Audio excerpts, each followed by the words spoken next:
Hola, mi nombre es Susana García, soy profesora adjunta de la primera cátedra de toxicología de la Universidad de Buenos Aires, de la Facultad de Medicina, y hoy vamos a hablar de las intoxicaciones con plaguicidas. Las intoxicaciones por plaguicidas forman un capítulo muy importante en el marco de lo que estamos acostumbrados a atender en los centros de intoxicaciones, donde representan aproximadamente el 15% de las consultas anuales.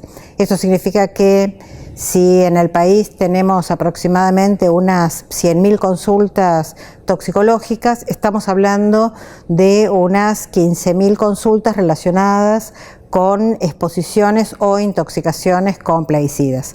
Esto tiene que ver con varias cuestiones, tiene que ver con que ustedes pensarán, tenemos un país que tiene un componente muy importante de actividad agroindustrial y esto determina en parte la incidencia de intoxicaciones con plaguicidas, pero lo que más carga la estadística de los centros de intoxicaciones son las intoxicaciones por plaguicidas de uso doméstico, y esto tiene que ver fundamentalmente con las exposiciones no intencionales de los niños a los diversos plaguicidas que existen en el hogar.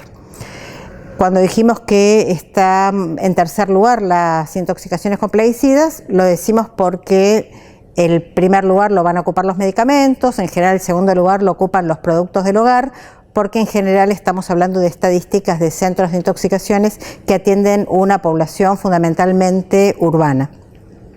¿Qué es un plaguicida? Un plaguicida es una sustancia que se utiliza para eliminar plagas, eliminar agentes vivos que interfieren con el crecimiento de los vegetales en su gran mayoría, pero que también interfieren con la salud humana, con la salud animal. Por eso reconocemos dentro del campo de los plaguicidas aquellos que se usan en el campo y que pueden estar siendo utilizados para eliminar insectos, ácaros, malezas, pulgones, aves incluso. Y tenemos plaguicidas que se usan en salud humana, como son los ectoparasiticidas para combatir la pediculosis o para combatir la escabiosis. Tenemos insecticidas que se usan en el campo de la salud animal, como medicamentos de tipo veterinario. Y así como estos, vamos a ver distintos usos en campos de golf o al costado de una carretera para evitar el crecimiento de malezas. Tenemos plaguicidas que se usan para eliminar moluscos, por ejemplo babosas, caracoles, y también son insecticidas aquellos que utilizamos como repelentes de insectos. Yo los invito a que hagan una búsqueda dentro de su casa. Van a ver que no van a encontrar menos de 5 plaguicidas distintos. El que usan para matar hormigas si tienen plantas en el jardín o en el balcón, y los que tienen para eliminar moscas, mosquitos, cucarachas, polillas, y las pastillas termoevaporables para usar, para repeler la presencia de insectos. Entonces, estamos hablando de un amplio universo de muchas sustancias activas que están registradas como plaguicidas, que en el país se registran en el Servicio Nacional de Sanidad y Calidad Agroalimentaria, aquellos que tienen que ver con el uso en el jardín o también en el campo o también en la ganadería, y tenemos los plaguicidas de uso doméstico o de uso medicamentoso que se inscriben en el Ministerio de Salud de la Nación por ahora, porque se está hablando de que va a pasar el registro de productos de uso doméstico también a la órbita del Servicio Nacional de Sanidad y Calidad Agroalimentaria. Esta diferencia de quién registra los plaguicidas también tiene que ver con la manera en que se clasifican por su toxicidad y con la información que hay en las etiquetas. Ustedes pueden ver en la góndola de cualquier supermercado los dos tipos de plaguicidas.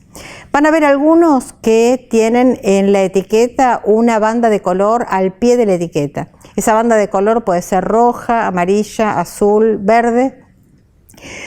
O van a ver que algunos, digamos, los matamoscas y mosquitos en aerosol que se ven en la misma góndola del supermercado no van a tener esta banda de color. La banda de color se instala para aquellos plaguicidas que se registran para uso agrícola o uso de la línea jardín. ¿Y cuál es la importancia de esta banda de color? La banda de color se fija en función de la toxicidad aguda del plaguicida. Yo hablé de la góndola del supermercado y en realidad nunca debería haber en la góndola de un supermercado un plaguicida que tenga una banda roja o una banda amarilla. ¿Por qué? Porque la banda roja nos está indicando que el producto es extremadamente peligroso o altamente peligroso. Esto significa que tiene una dosis letal 50 pequeña, o sea que con una pequeña dosis puede llegar a producir la muerte de un mamífero. Y entonces, si tenemos plaguicidas que tienen una dosis letal 50 inferior a 50 miligramos por kilo, eso significa que el plaguicida va a llevar una banda roja y esto está restringido a un uso profesional, se debería vender solamente bajo una receta agronómica y está restringido a personas que usan equipos de protección personal adecuados y están entrenadas para un uso responsable y lo más seguro posible del producto. El plaguicida de uso de banda amarilla es un plaguicida que se considera moderadamente peligroso y tampoco está aprobado su uso para el público en general. No se va a poder vender en una góndola de un supermercado o en una ferretería y solamente están autorizados para venta en lugares de acceso público los plaguicidas que tienen una banda azul o una banda verde, que son aquellos que tienen una dosis letal 50 más alta. ¿Quién establece esta clasificación? La establece la Organización Mundial de la Salud, digamos, en un afán de marcar límites a la venta para, digamos, asegurar la salud de las personas que lo van a utilizar. Como decimos, están muy definidos por la toxicidad aguda, el indicador es la dosis letal 50 y no toma en cuenta algunos otros efectos crónicos de la exposición cuando ésta se da a dosis bajas durante largo tiempo.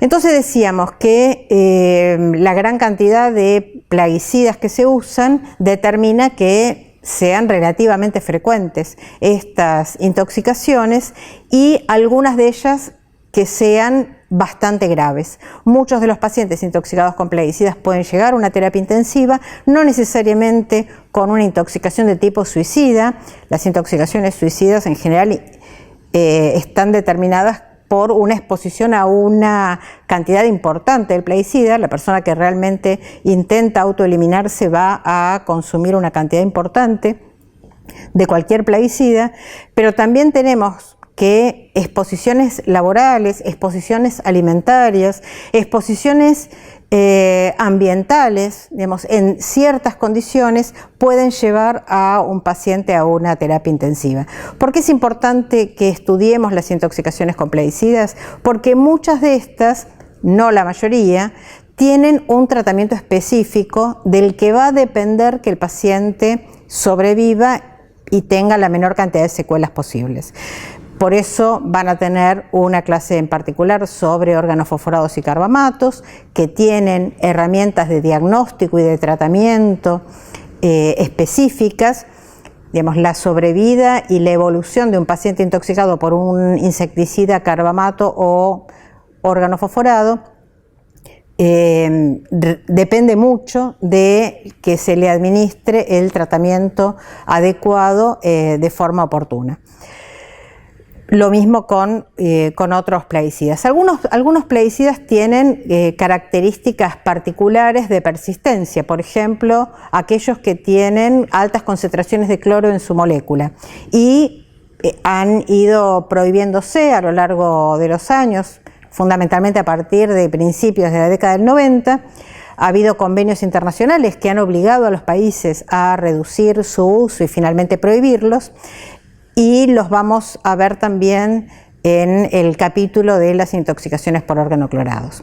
Otro capítulo importante es el de los herbicidas, habida cuenta que nuestro modelo productivo actual de organismos genéticamente modificados, básicamente lo que se llama el paquete tecnológico de producción de soja, obliga a la utilización de altos volúmenes de glifosato, y también vamos a hablar de estos herbicidas. También vamos a hablar del 2,4-D, digamos un herbicida del grupo de los fenoxiácidos, que tienen la particularidad que mejora mucho la excreción con la alcalinización de la orina, como ya vimos para la aspirina o como ya vimos para el fenobarbital, y esto también le asegura un motivo importante de preocupación que nos orienta al estudio. Bueno, en la presentación que acompaña este video, ustedes van a tener un detalle bastante importante de distintos efectos sobre la salud que producen distintos plaguicidas de distintos grupos químicos. No es para que lo recuerden de memoria, pero sí para que tengan idea de que prácticamente cualquier síntoma, cualquier signo remite a una posible intoxicación con un plaguicida, y esto nos obliga particularmente a profundizar el interrogatorio de nuestro paciente respecto de dónde vive, dónde trabaja, qué actividades se realizan a su alrededor, cuáles son sus hobbies, para ver si en algún momento esa persona puede haber estado en contacto con un plaguicida, porque tenemos plaguicidas que producen desde cefalea, náuseas, vómitos, diarrea, hasta aquellos que pueden producir alteraciones neuromusculares, parálisis, trastornos tiroideos o inclusive criptorquidia y un cáncer de testículo o un cáncer de riñón. Entonces, todos los efectos sobre la salud podrían asociarse con una exposición a plaguicidas, y esto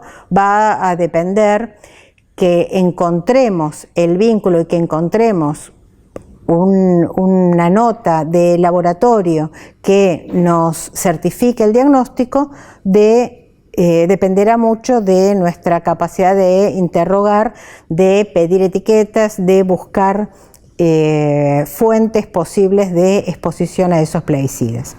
Finalmente, decirles que las intoxicaciones con plaguicidas son intoxicaciones de notificación obligatoria. Esto significa que si yo sospecho en un paciente una intoxicación con plaguicidas, debo reportarlo, debo dejarlo consignado en la historia clínica, en el libro de guardia, en el libro de consultorio.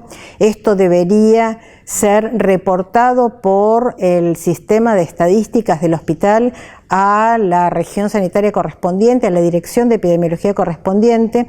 Esto debería desencadenar, en los casos en los que se vean 2 o más casos asociados, una investigación epidemiológica para tratar de encontrar cuál es la fuente que está determinando estas intoxicaciones. La notificación se hace tanto por la clínica como por el laboratorio.